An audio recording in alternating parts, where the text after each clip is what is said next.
Hello friends. आज मैं आपके लिए एक टॉपिक लेकर आई हूँ।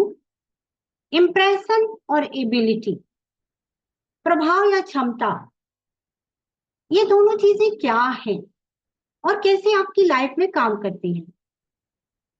सबसे पहले आप ये जानिए कि प्रभाव होता क्या है और क्षमता क्या होती है। इसके बाद मैं आपको अपने वीडियो में इंक्लूड करूंगी कि किस तरीके से आप इन दोनों को इस्तेमाल करके अपनी लाइफ में बैलेंस ला सकते हैं, अपनी कैरियर में बैलेंस ला सकते हैं और लाइफ में सक्सेस के साथ साथ हैप्पीनेस भी हासिल कर सकते हैं। ये डिपेंड करता है कि इंप्रेशन को आप कैसे हैंडल करते हैं और एबिलिटी का प्रदर्शन आप किस तरीके से करते हैं। तो सबसे पहले जानिए कि इंप्रेशन क्या है। इंप्रेशन होता है एक छाप जो आप किसी पर छोड़ते हैं। अब ये छाप किस तरीके से छोड़ते हैं? कई बार आप बॉडी लैंग्वेज के माध्यम से, अपने फेशियल एक्सप्रेशन के माध्यम से। हाँ, मैंने आपको अपने ही वीडियोस में इंप्रेशन मैनेजमेंट पढ़ाया है। अगर आप चाहें तो इस टॉपिक को देख सकते हैं। मैंने इसमें बहुत डिटेल में आपसे बात की है। लेकिन यहाँ मैं बात कर रही हूँ कि इंप्रेशन और एबिलिटी को किस तरीके से आपको बैलेंस करना चाहिए, तभी आप लाइफ में सक्सेस और हैप्पीनेस हासिल कर सकते हैं।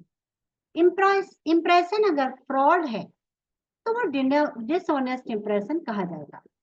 एक ऐसी प्रैक्टिस कही जाएगी जो कि ईमानदार नहीं है, जिसमें कि लैक ऑफ इंटीग्रिटी होती है। और एबिलिटी क्या है? एबिलिटी है किसी भी काम को करने की कैपेबिलिटी, कैपेसिटी। अगर आप किसी काम को इफिशिएंटली पूरा करने की क्षमता रखते हैं, फिर वो चाहे होम मैनेज करना हो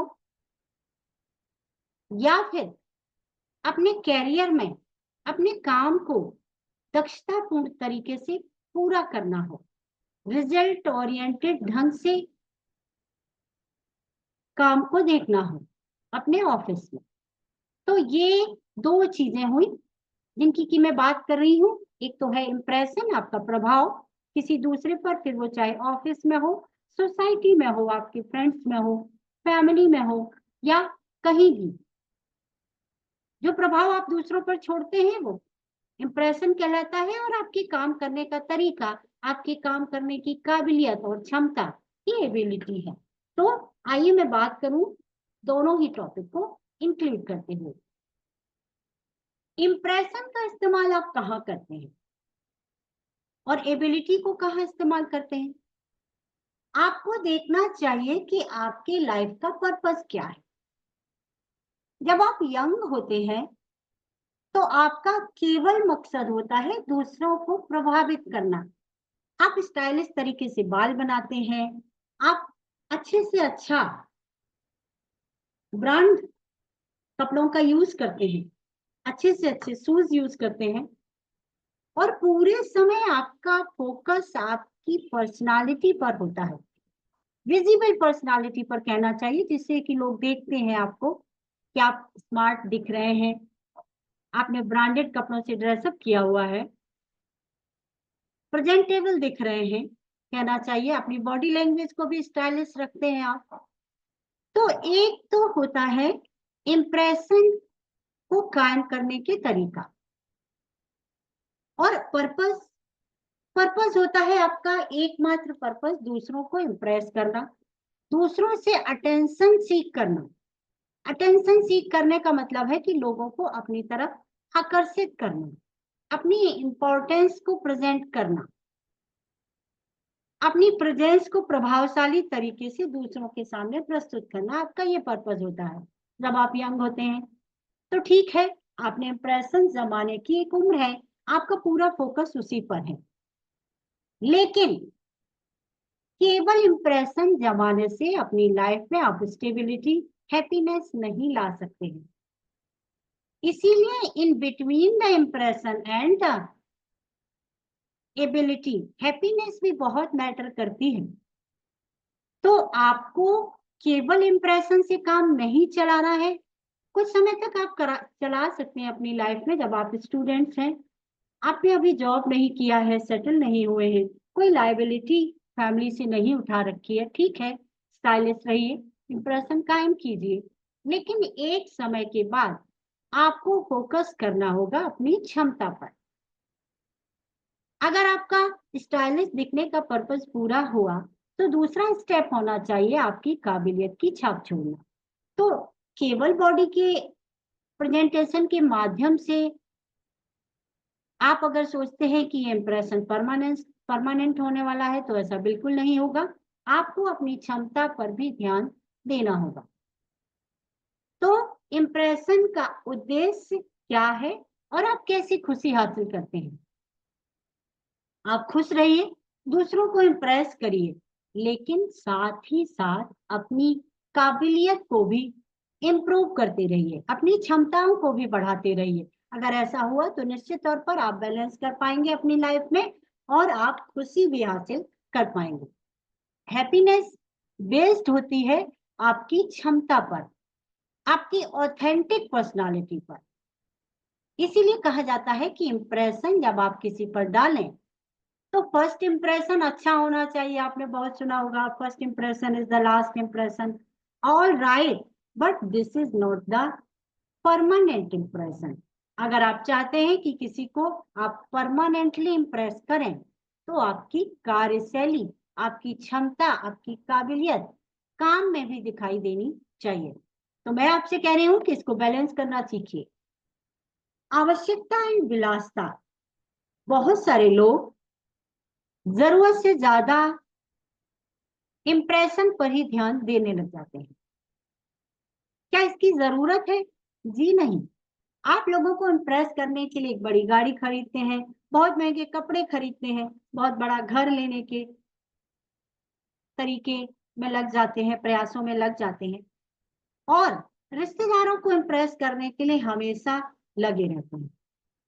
आपकी real personality, real purchasing power आप नहीं दिखाते हैं, या मैं ये कहूं कि आप रियल परचेजिंग पावर से ज्यादा आप पैसा खर्च करते हैं अपने इंप्रेशन को मैनेज करने के लिए।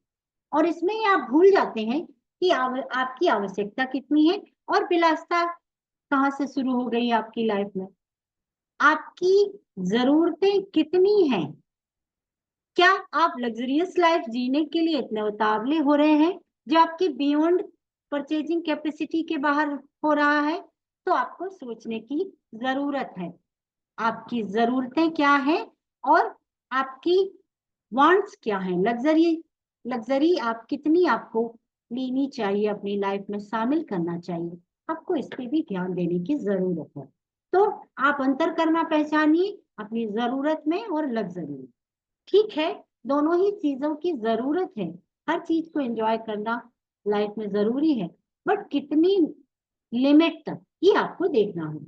जरूर आप इंप्रेशन बनाइए, अच्छा घर खरीदिए, अच्छा गाड़ी खरीदिए, अच्छी गाड़ी खरीदिए, ब्रांडेड कपड़े पहनिए, लेकिन आप ये भी देखिए कि कितना इसकी जरूरत है।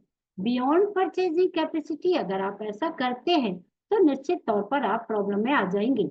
आप ना तो छाप छोड़ पाएंगे किसी पर और ना ही अपनी क्षमता का प्रदर्शन कर पाएंगे। तो बैलेंस के साथ आप अपनी नीड और लग्जरी दोनों को पहचानिए और दोनों को डिफ्रेंशिएट करना सीखिए। अपनी संगत की भी जांच करें। आप किसे अपना साथी बनाते हैं ये बहुत मैटर करता है। कई बार क्या होता है कि जो भी आपको दोस्त के तौर पर आपकी तरफ स्टेप लेता है आप उससे दोस्त बना लेते हैं, आप उसको अपने सर्कल में शामिल कर लेते हैं। आप उससे अपनी इमोशनल एंड प्रोफेशनल दोनों ही तरह की समस्याओं को डिस्कस करने लग जाते हैं। क्या आप जानते हैं कि जो कंपनी आपने रखी है वो आपको सक्सेस दिलाने में सक्षम है या आपको सिर्फ टाइम कंज्यूम कर रही है या पैसा कंज्यूम कर रही है? तो दोनों चीजों पर ध्यान देने की आपको जरूरत है, फिर वो चाहे आपके प्रोफेशनल फील्ड के साथी हो या आपकी पर्सनल लाइफ के दोस्त हो। दोनों ही दोस्तों में, दोनों ही तरीके के दोस्तों में आपको अपनी संगत को चेक करते रहना चाहिए, अपने दोस्तों के बारे में जानकारी जुटाते रहना चाहिए। और अगर उनकी लाइकिंग्स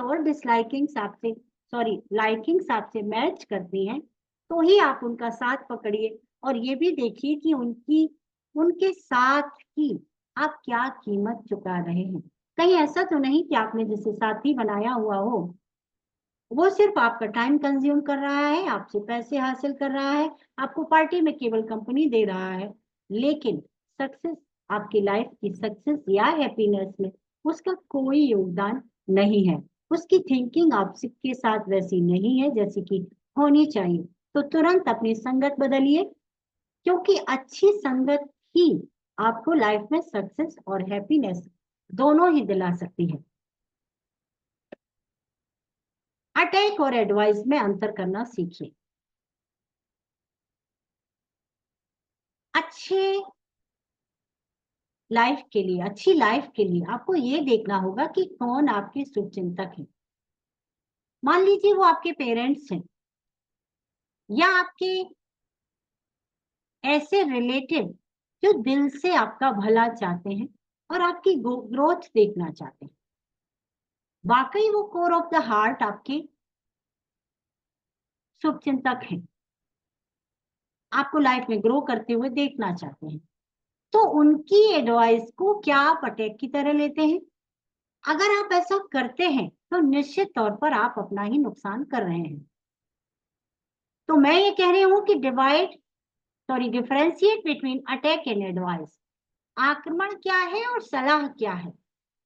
भले ही बोलने का तरीका किसी का आक्रामक हो आपके प्रति, और अगर वो आपको शुभचिंतक है तो आप ये देखिए कि वो अटैक नहीं है, वो आपको रियलिटी से परिचित कराना चाहते हैं। वो देख रहे हैं जो आप नहीं देख पा रहे हैं। उनको लगता है कि आप अपने लिए परेशानियां ना खड़ी कर ले, इसके लिए आपको आगाह कर रहे हैं। तो ये आपके लिए अटैक नहीं है, ये एडवाइस है। इसको आप एडवाइस के तौर पर ही लीजिए, सलाह। अब आप सोचेंगे कि मैं ये क्यों कह रही हूँ कि हर किसी से सलाह ले लीजिए। जी नहीं, सलाह उस व्यक्ति से लीजिए जो आपके फील्ड में, जिस बारे में आपको सलाह चाहिए उसमें मास्टर है, उसमें योग्यता रखता है, और इसके भी बाद आपका शुभचिंतक है। अगर ऐसा है तो एडवाइस को एडवाइस की तरह लेना सीखिए, एडवाइस को अटैक की तरह लेना मत सीखिए। क्योंकि अगर आप एडवाइस को अटैक की तरह लेने लग गए, आक्रमण की तरह लेने लग गए, तो आप ना तो ठीक से सुनेंगे, ना तो समझेंगे, और ना दी गई सलाह की रिस्पेक्ट करेंगे। और जब आप सलाह की रिस्पेक्ट ही नहीं करेंगे तो निश्चित तौर पर वो आप उसको अपनी लाइफ में इंक्लूड भी नहीं करेंगे। तो कहते हैं कि सही मेंटर आपको सही जगह पर पहुंचा सकता है। अगर आपको लगता है कि वो इमोशनली आपको सपोर्ट नहीं करते हैं या आपको सही सलाह देने की काबिलियत नहीं रखते हैं, तो आप उनसे सलाह मत लीजिए। लेकिन अगर आपको लगता है कि वो व्यक्ति आपसे ज्यादा काबिलियत रखता है और आपकी फील्ड का जानकार है, तो मैं ये कहूंगी कि आपको एक स्टेप आगे इनिशिएटिव लेकर भी उसकी एडवाइस को सुनना चाहिए और अपनाना चाहिए। हमेशा अटैकिंग मोड में रहना आपकी लाइफ के लिए एक अच्छी बात नहीं। तो डिफरेंशिएट कीजिए अटैक और एडवाइस में। निश्चित तौर पर आप ऐसा कर पाएंगे अगर थोड़ा सा भी ध्यान से सुनेंगे बोलने वाले को, और ये चेक करेंगे कि क्या वो आपका कंपटीटर है या आपका शुभचिंतक है, या आपके गार्जियंस की कैटेगरी में है, या आपके मेंटर्स की कैटेगरी में है, या आपका बॉस है। तो कई बार ऐसा होता है कि आप में बहुत सारी काबिलियत देखकर आपका बॉस आपको कोई राय देता है, लेकिन आप उसे निगेटिव तरीके से लेते हैं। आप समझते हैं कि वो आपको डांट रहा है, आपके निगेटिव पॉइंट को हाईलाइट कर रहा है, जबकि ऐसा नहीं होता है। हमेशा अच्छा आलोचक आपका अच्छा शुभचिंतक भी हो सकता है, आपके लिए सक्सेस के दरवाजे खोल सकता है आपका बॉस, अगर आप उसे सही तरीके से सुनने का पेशेंस रखें और उसे अपनाएं, उसकी एडवाइस को लें और अपनाएं भी। हेलो फ्रेंड्स, मैं ब्रजेश मिश्रा आपसे बात कर रही थी। एबिलिटी और इम्प्रेशन के तौर पर, आप यंग हैं तो इम्प्रेशन आपके लिए मैटर करता है, लेकिन अगर आप अपनी लाइफ में खुशियां भरना चाहते हैं, सक्सेस लाना चाहते हैं, तो निश्चित तौर पर एबिलिटी और इम्प्रेशन दोनों ही आपके लिए मैटर करते हैं। दोनों में डिफरेंशिएट करना सीखिए और उसके अकॉर्डिंग अपनी लाइफ में उनको अपनाइए। Thank you very much. हमारा चैनल सब्सक्राइब कर लीजिए और हमारे वीडियो को लाइक करिए। कमेंट करके बताइए कि क्या आपको हमारा टॉपिक सही लगा, आप क्या कहना चाहते हैं, आपकी राय इस बारे में क्या है। मैं आपकी राय का निश्चित तौर पर स्वागत करूंगी, भले ही आप हमारी बात से सहमत हों या ना हो। Thank you very much.